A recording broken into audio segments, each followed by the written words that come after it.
Welcome back. I'm here with Dr. Larry Arnn, president of Hillsdale College. Now, the Declaration, Abraham Lincoln, when he was running for the Senate and he was debating Douglas, often referred to the Declaration of Independence. This is the lead up to the Civil War. During the Civil War, he often read from it and quoted the Declaration of Independence. Why did he do that? Lincoln was poetic and profound, so you can never go wrong reading Abe Lincoln. He had a problem that's a practical problem that's like the problem that the founders faced with the King of England. The problem was most people didn't think back then that they didn't want black people marrying their kids, and most of them didn't really want a lot of them around.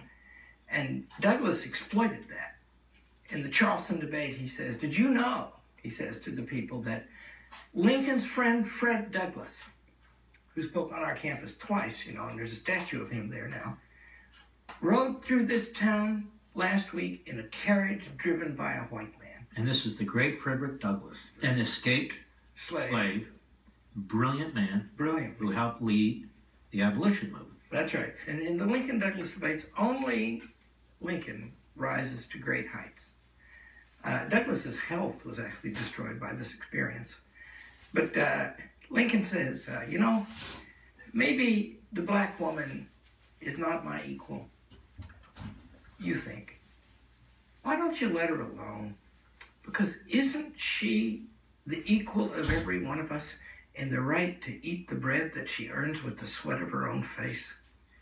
You see, Douglas says, I can take a hog or a buckboard into the federal territories and the federal government will protect my property. Why not my slave? And Lincoln says, good point, if there's no difference.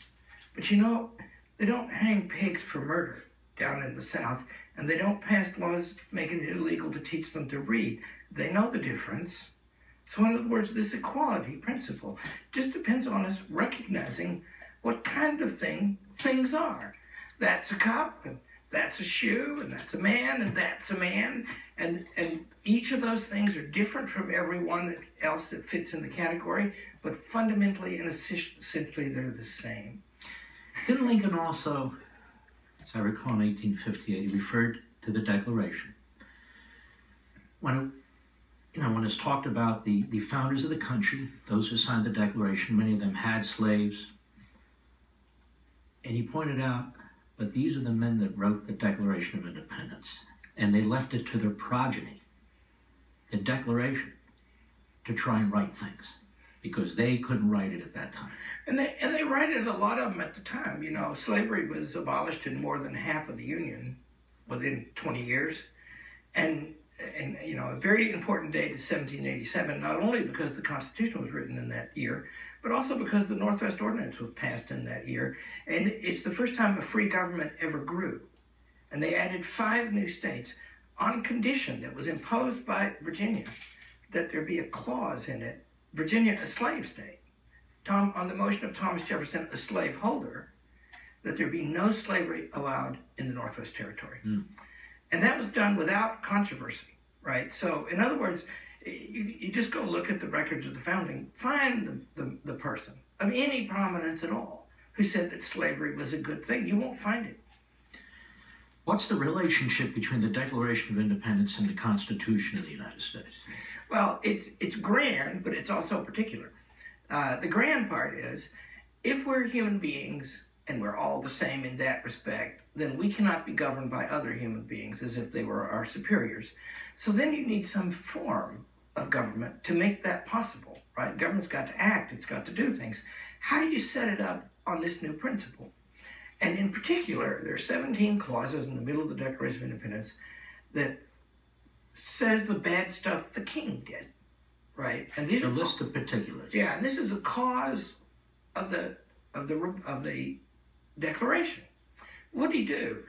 He interfered with legislatures and with judges, which is a violation of separation of powers.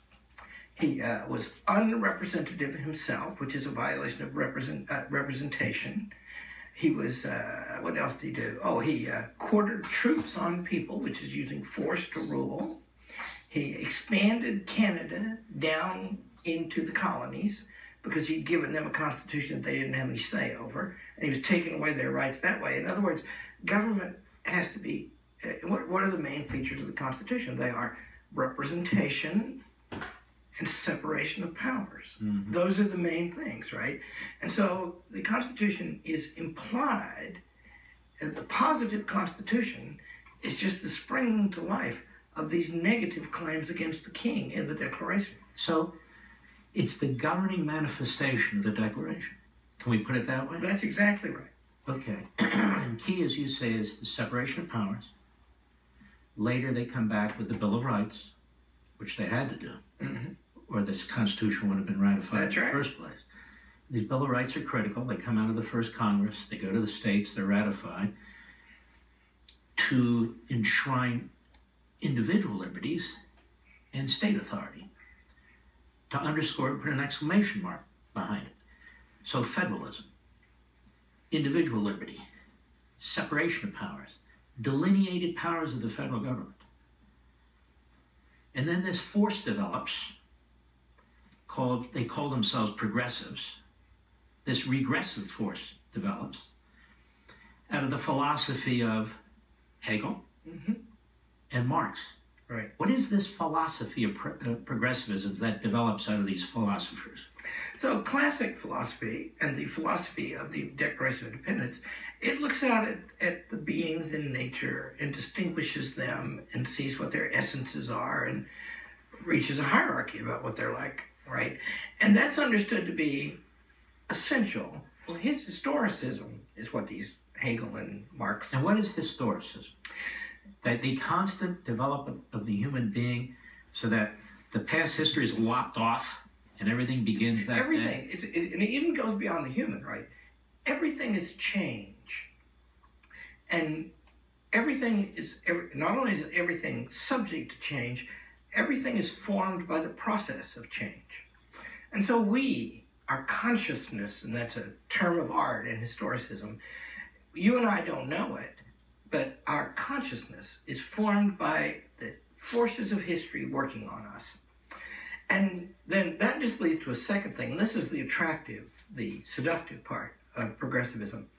And that is, once you know that everything is in a process of change, first of all, the first thing that happens is, it means that they start writing about this Declaration of Independence, that it was really good for the time, but not relevant anymore. So, no declaration. Yeah, and that won't work, by the way, because if the Declaration is false now, it was false then, by its own terms, right? But never mind that. So they wipe all that out. But then the second thing is, now you see, wow, if everything is changing, maybe we could get control of the process of change. We could become the creators of everything. And we would have this new idea born in a new way in historicism. We would have science. We would have, which now is not understood as knowing, which is Let me stop you there. So progressivism creates this false science, replacing unalienable rights, the laws of nature, the entire purpose of the founding of the United States. I want to pick it up from there as soon as we return.